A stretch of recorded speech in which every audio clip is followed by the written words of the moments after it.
Welcome back to Explain America. This is your host, Kyle Becker. Well, the Trump administration is now expected to get a huge win at the Supreme Court after a shocking revelation was disclosed this morning by one of his cabinet members. We're going to break this down shortly, but before we do, please like, share, and comment at Explain America. Join us. We appreciate your support for common sense journalism. One of the most controversial agenda items in the Trump administration during his second term was that of reciprocal tariffs.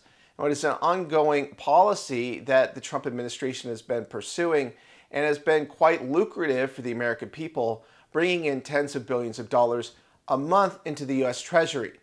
One of Trump's cabinet members, Commerce Secretary Howard Lutnick, he appeared this morning with Maria Bartiromo and gave a breakdown of Supreme Court hearings on Trump's authority to pursue reciprocal tariffs. As we know, this has been quite controversial. And let's hear what Lutnick has to say about this development at the Supreme Court. We are going to win the case. It's pretty clear. I sat in the Supreme Court. We're going to win the case. But the fact is the president has all sorts of policies and tools throughout. He's got tariff rules of 232 in my department. He's got 301. He's got 338.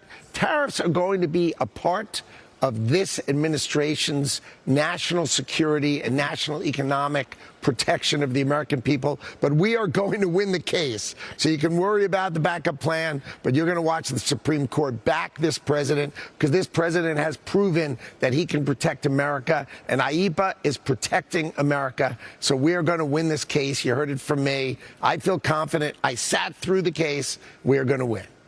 Now, the Trump administration, they have to be celebrating this promising sign that their tariffs will be upheld as legal by the nation's highest court, because it has been quite lucrative for the Trump administration and balancing our budget, and particularly correcting what the Trump administration perceives as a trade imbalance.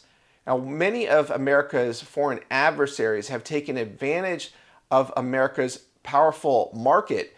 The adversary China, for example, was given most favored nation trading status at one point around the year 2000.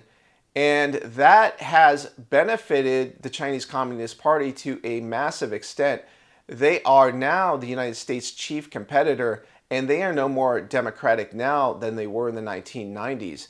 So that policy of democratization in an attempt to get China to become more open and free has utterly failed. It was a big miscalculation, and there is no reason to believe that free trade to our enemies is a wise policy in terms of national security. So, while open markets, they may benefit us all in an ideal world where we're all democratic nations that respect human rights, the fact of the matter is that there are many nations on earth that we trade with that are hostile to us and are seeking to exploit the gains that they get from our market to put it to ends such as building up their military, engaging in espionage against the United States, fueling drug trafficking and other asymmetrical warfare at the United States, and harming American citizens. Basically killing tens of thousands of them a year with these hostile policies. So the Trump administration is rightfully celebrating this sign that the tariffs will be upheld in a court of law. But weigh in with your own thoughts. We always respect your opinion here at Explained America.